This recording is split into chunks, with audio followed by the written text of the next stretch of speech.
welcome to another PG podcast. If you are brand new here, my name is Pastor Sharo, and every Tuesday we have the most amazing video blog and podcast for you. It's just for girls who believe in Jesus and also think that being a Christian is the most amazing thing ever. If you're not one that believes in Jesus, we're still welcoming you here because we know you'll learn something amazing. All right, so today I want to show you something else that goes with our 12 days of Christmas ideas, and today's no exception. If you guys know me for any length of time, you know that every year we do a massive parade, and this is the first year in a decade that we are not able to have one. In 2020, because of COVID and social distancing, we can't have our parade because 20,000 people will show up on the streets to watch this parade in 2020.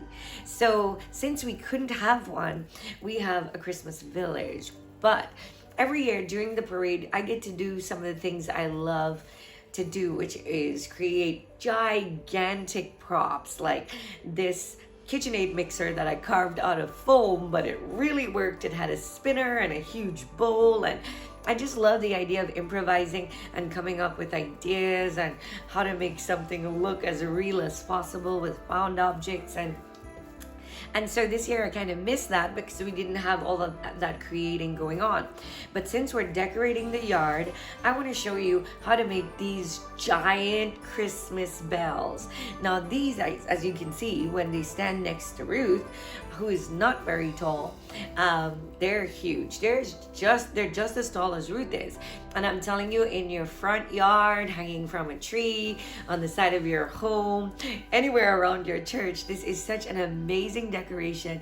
And we built these out of things that we found at our church or in our warehouse, or we bought for next to nothing at the Dollar Tree or at Walmart. So these are big old planter pots and a little bit of rope and some old Christmas ornaments that we had and some garlands. So if you want to see how to make this amazing piece for your yard or for your home this Christmas, I think it's a fantastic idea to have larger than life Christmas decorations, don't you? I think so. I'm going to show you how to do it. And if you ever did anything like this, if you made something fantastic for your home from scratch, or you didn't pay a whole lot of money for it, I would love to see it. I would love to see a picture of it. Put it in the comments below. And here we go. I'll show you how to make the Christmas bells. As you can see here, we have 3 different kinds of, these are planter buckets. So you put your potted plants in them. They're plastic. And they're probably about $2. Ruthie got them on clearance for $2. So we just take some regular Rust-Oleum paint and metallic, and then you just give it a nice even coat. It's cool though, because if you miss spots, it's okay, because you want it to have that weathered, rusty kind of look anyway. And they're that terracotta color, that brownish reddish underneath. So it's quite okay. The next thing we're gonna do is to put a bolt straight through the top, straight through the middle right here, and I'll show you how we do that next.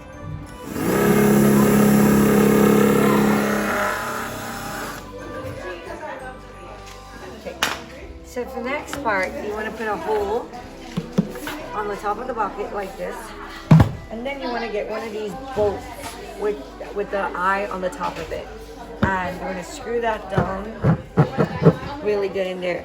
So before you put that in the hole, it's going to go all the way through. So you want to put the nut that comes with it. These come as a set. And we got this at the Home Depot.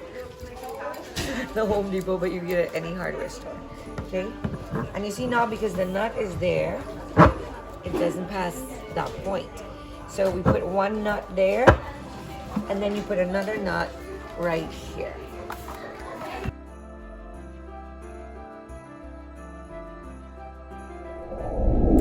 Next thing you need is any kind of white cording rope. Here I have this plastic, it's like a Christmas garland. Let me tell you what it's called. Mesh tube, and that's what we're going to use for the dangle. You can use rope, you can use twine, you can use dollar store rope, which is so cool. And then we just want to attach this ball to the end of the twine.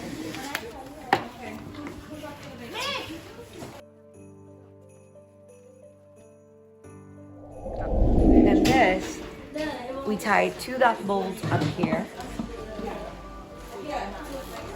Here.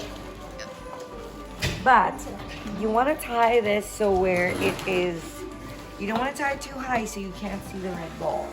You want the red ball to dangle underneath 3/4 of the way, because if it's all the way down, look, there'll be no sound. So it has to come up right there where you can still see the ball, but it's still a little bit underneath the valve.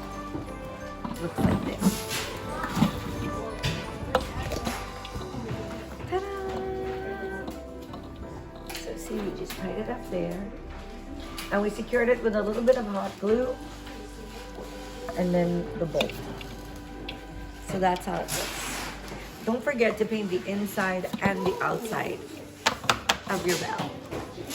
I'm attaching these giant Christmas balls just with some hot glue.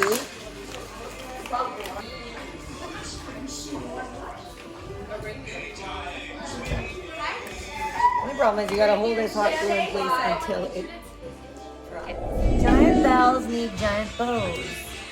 So if I were making this bow from scratch, I would have used 1 piece of ribbon and what's called a twist method.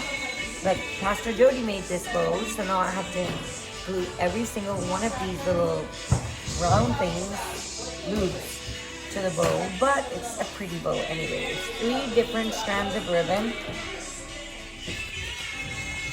Ta-da! And this is gonna go right here at the top of our bell. This is E6000. If you ever watch YouTube videos, every crafter talks about E6000 like if it came from heaven. It didn't. It came from Hobby Lobby.